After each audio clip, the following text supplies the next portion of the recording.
नमस्कार, मी धनश्री स्वागत करते परत एका छानशा व्हिडिओमध्ये। आय होप तुम्ही सगळे मस्त मजेत आनंदात असाल। आजचा दिवस तुम्हाला खूप छान मजेत जाऊ ही स्वामीचरणी प्रार्थना। तर भरपूर दिवस झाले मी ड्रायफ्रूट्स आणून ठेवले होते आणि मला त्याचे लाडू बनवायचे होते। म्हटलं सोबत तुमच्या पण रेसिपी शेअर करावी, त्यासाठीच आज मी ड्रायफ्रूट लाडूची रेसिपी तुमच्याबरोबर शेअर करणार आहे। मी पण फर्स्ट टाइम बनवते, गुगल बाबांच्या मदतीने मी आज ती बनवणार आहे। तर वेळ न घालवता चला रेसिपीला स्टार्ट करूया। एकदा साहित्य बघून घ्या। 100 ग्रॅम प्रमाणात मी साहित्य घेतलेलं आहे। खजूर मखाना, मी अर्धा किलो काजू, घेतलेले पिस्ता, आहे। अक्रोड, बेदाणे 2 प्रकारचे आहेत, पंपकिन सीड म्हणजे भोपळ्याच्या बिया, जवस, बदाम, त्याच्यानंतर शेंगदाणे, खसखस आणि आपलं खजूर इत्यादी साहित्य लागतं आणि वेलची पूड लागते याच्यात। ते वेलची पूड दाखवलेलं नाही मी। तर सगळ्यात आधी ड्रायफ्रूट्स आपल्याला तुपामध्ये परतवून घ्यायचे आहेत। तूप कोण खात नसेल तर सगळ्यात आधी या पद्धतीने पण मी तुपातच बनवलेले आहेत हे लाडू। बदाम, काजू आणि पिस्ता या पद्धतीने थोडं मोठं कापून घेतलेलं आहे। अगदी बारीक मला नको होतं, त्यामुळे मी ते मोठंच घेतलेलं आहे कापून। आणि आता गॅस लावून घेऊया आणि एक इन्ग्रेडियंट आता हे 1 चमचावर तूप टाकून घेतलेलं आहे आणि त्यामध्ये सगळ्यात आधी मी काजू तुपामध्ये परतवून घेणार आहे।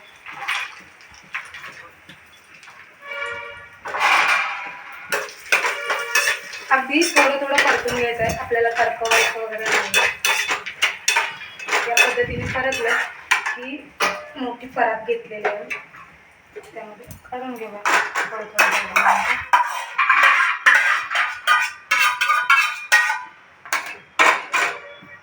परत 1 चमचा तूप टाकायचं आहे। तुम्हाला आवश्यक वाटेल तेवढं तुम्ही प्रत्येक इन्ग्रेडियंटला तूप टाकू शकता। आता बदाम घेते भाजून, सोबत पिस्ता आणि अक्रोड पण घेणार आहे।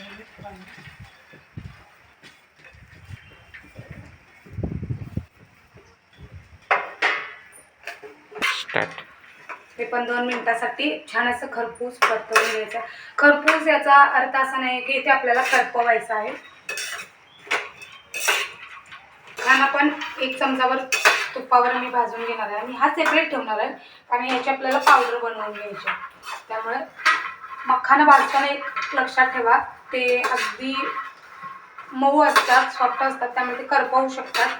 त्यामुळे ते भाजताना त्याच्याकडे लक्ष ठेवा। मी खसखस आणि तीळ या पद्धतीने फुटफुट आवाज आला पाहिजे आपल्याला, त्यामुळे आपल्याला समजते की ते भाजलेले। ते पण भाजून घेतले पाहिजे आणि आता मखानाची पावडर करून घेते। तोपर्यंत कढई तापायलाच ठेवते कारण आता हे मी आपली खजूर आहे ना ती मिक्सरला लावून घेतलेली आहे, ती ह्यातमध्ये टाकायची। आता हे शेंगदाणे एवढे लावायचे राहिलेले आहेत मिक्सरला, लावून घेते।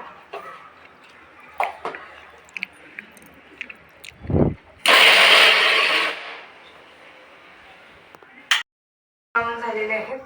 आता मी यामध्ये हे 2 प्रकारचे बेदाणे मी व्हिडिओमध्ये बघितलं होतं, तर त्यांनी बेदाणे सुद्धा तळले होते, पण मला ते तळलेले चांगले वाटत नाहीत म्हणून मी या पद्धतीने घालणार आहे। आणि शेंगदाणे मी बाइंडिंगसाठी घातलेले आहेत कारण त्यामुळे चांगलं होईल असं मला वाटलं। आता हे सगळं मिक्स करायचं आहे। ते आधी एक काम करते, 1 चमचाभर मोठा तूप घातले मी, थोडं कळू देते, त्यानंतर हे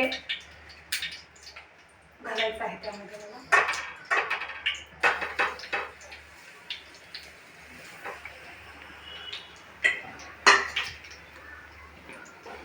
हे छान पद्धतीने परतवलं ना की पाकाचं काम करतं।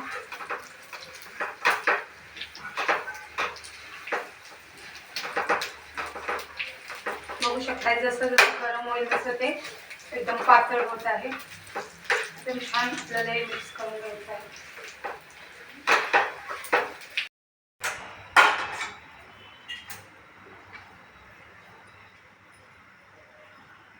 थोडंसं गार होण्याची वाट बघायची, नाहीतर आपल्याला भाजू शकते।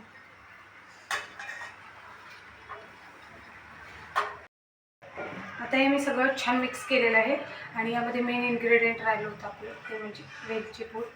तीच घालून घेते आता सगळी आणि परत एक जीव करून घ्यायचा आहे आणि लाडू बनवूया मग. या पद्धतीने तुम्ही तुमच्या आवडीच्या साईजचे लाडू बनवू शकता. बघू शकता बाइंडिंग खूप छान होतं आणि तुम्हाला हवे तसे तुम्ही आकार देऊ शकता. तर फायनली आता 1.5 तासाच्या मेहनतीनंतर बघू शकता इथं लाडू बनवून तयार झालेले आहेत आणि ते आता मी स्टोअर करून ठेवते. तर चला व्हिडिओ इथेच थांबवते. भेटूया पुढच्या व्हिडिओमध्ये. तोपर्यंत बाय.